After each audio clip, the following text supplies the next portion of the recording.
नमस्कार दोस्तों, मैं आपका स्वागत करती हूं आपके अपने YouTube चैनल प्राचीस एडुटेरिया में। और आज हम पढ़ेंगे मौर्य साम्राज्य में अशोक से जुड़े हुए प्रमुख वन लाइनर्स, जो कि आपकी आने वाली पेट की परीक्षा के लिए अत्यंत ही महत्वपूर्ण हैं। तो वीडियो में अंत तक बने रहिएगा। हमारा आज का पहला वन लाइनर है, अशोक मगध का राजा बना।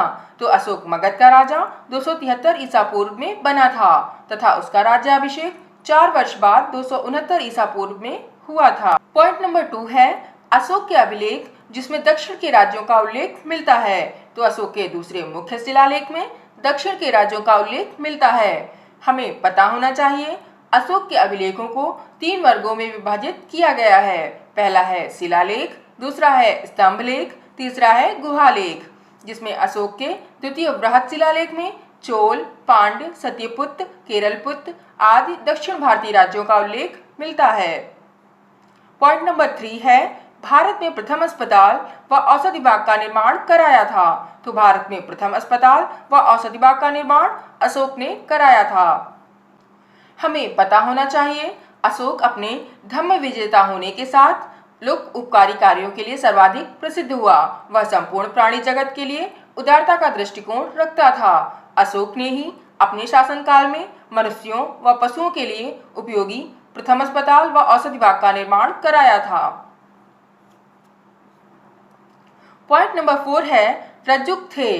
तो रज्जुक मौर्य शासनकाल में अधिकारी थे। हमें पता होना चाहिए, रज्जुकों की स्थिति आधुनिक काल के जिलाधिकारी जैसी थी, जिन्हें राजस्व तथा न्याय दोनों क्षेत्र में अधिकार प्राप्त थे। इनका उल्लेख चौथे स्तंभ में मिलता है। पॉइंट नंबर 5 है, सार्थवाह कहते हैं। तो सार्थवाह व्यापारियों के काफिले को कहते हैं और इनका उल्लेख कौटिल्य के अर्थशास्त्र से प्राप्त होता है। पॉइंट नंबर 6 है, सर्वश्रेष्ठ स्तूप मानते हैं। तो सर्वश्रेष्ठ स्तूप सांची के स्तूप को मानते हैं और हमें पता होना चाहिए, स्थापत्य कला के दृष्टिकोण से सांची के स्तूप को सर्वश्रेष्ठ स्तूप माना गया है। सांची मध्य प्रदेश के रायसेन जिले में स्थित है। पॉइंट नंबर 7 है, सांची का स्तूप बनवाया। तो सांची का स्तूप अशोक ने बनवाया था और इसकी खोज अलेक्जेंडर कनिंघम ने की थी। पॉइंट नंबर 8 है, पत्थर पर प्राचीनतम शिलालेख की भाषा। तो पत्थर पर प्राचीनतम शिलालेख की भाषा प्राकृत मिलती है।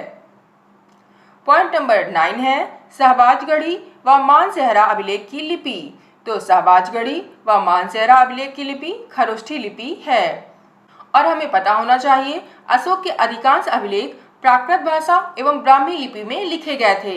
केवल 2 अभिलेख शहबाजगढ़ी व मानसेहरा अभिलेख ही खरोष्ठी लिपि में लिखे गए थे। पॉइंट नंबर 10 है, अशोक के शिलालेख को सर्वप्रथम पढ़ा। तो अशोक के शिलालेख को सर्वप्रथम पढ़ा था जेम्स प्रिंसेप ने और हमें पता होना चाहिए, ब्राह्मी लिपि को पढ़ने का श्रेय भी जेम्स प्रिंसेप को जाता है, क्योंकि अशोक के सभी अभिलेख ब्राह्मी लिपि में ही थे। पॉइंट नंबर 11 है, अशोक के शिलालेख को पढ़ने वाला प्रथम अंग्रेज। तो वह अंग्रेज था जेम्स प्रिंसेप। पॉइंट नंबर 12 है, वह स्थान जहां प्राक अशोक ब्राह्मी लिपि का पता चलता है। तो वह अभिलेख है श्रीलंका के अनुराधापुर में। पॉइंट नंबर 13 है, एक लिपि जो दाईं ओर से बाईं ओर लिखी जाती थी। तो वह लिपि थी खरोष्ठी लिपि। पॉइंट नंबर 14 है, टॉलमी फिलाडेल्फस, जिसका अन्य नाम तुरमय या तुरामय मिलता है, शासक था। तो वह शासक था मिस्र का। पॉइंट नंबर 15 है, एंटियोकस II थियोस राजा था। तो वह राजा था सीरिया का।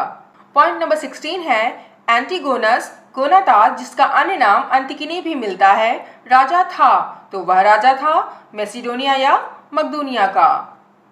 पॉइंट नंबर 17 है, मगध शासक था। तो वह शासक था साइरीन का।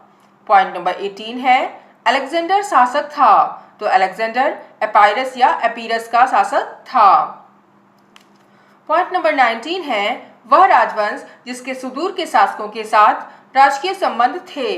तो वह राजवंश था मौर्य राजवंश और हमें पता होना चाहिए, टॉलमी, एंटियोकस, एंटीगोनस, मग तथा अलेक्जेंडर इन 5 यवन राजाओं के साथ अशोक के मैत्रीपूर्ण संबंध थे। हमारा अंतिम वन लाइनर है, अशोक का वह अभिलेख जिसमें लगता है कि पशु बल पर रोक लगाई गई थी, तो वह अभिलेख है पांचवा अभिलेख। और आज की यह श्रृंखला यहीं पे समाप्त होती है। वीडियो में अंत तक बने रहने के लिए आप सभी का धन्यवाद। हमारे वीडियो को लाइक करना तथा चैनल को सब्सक्राइब करना ना भूलें। Thank you.